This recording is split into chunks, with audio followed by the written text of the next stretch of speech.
looking exactly like Peppa Pig's house. The video went mega viral because people couldn't believe it. Was this the real Peppa house? Did the animators base it on this place? Or did someone build this house because of Peppa Pig?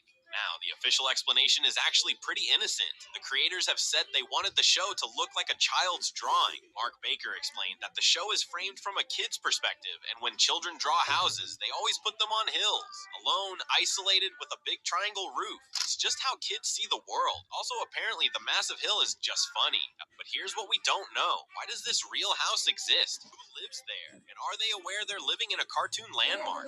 Theory, either this is the most elaborate Peppa Pig fan tribute in history, or the animators drove past this exact hill one day and said, yeah, that's the one. That's Peppa's vibe. Either way, the fact that Peppa's house exists in real life makes everything we're about to discuss even weirder. Because if the outside is real, what does that say about all the impossible stuff happening inside? Buckle up, we're going in.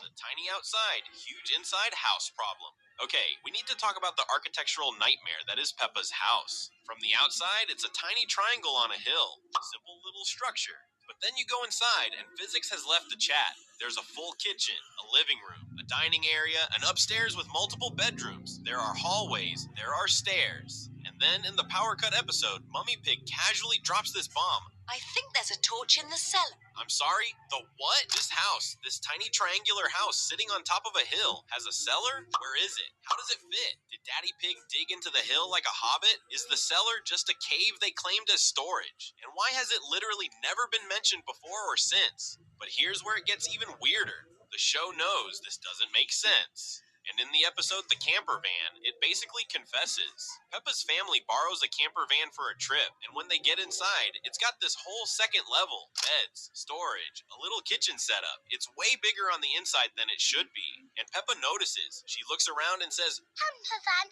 is just like our little house. hold on. Peppa's making a direct comparison. She's acknowledging that their house also does this impossible thing where it's small on the outside and massive on the inside. The show just told us the house doesn't obey the laws of physics. So what's the theory? Either Peppa Town runs on cartoon space, where dimensions are just suggestions, or these houses are dug into the hills like icebergs. The triangle is just the entrance, and everything else extends underground. Which would explain the cellar, the extra rooms, and why every house sits on a hill in the first place. They're not houses, they're bunkers.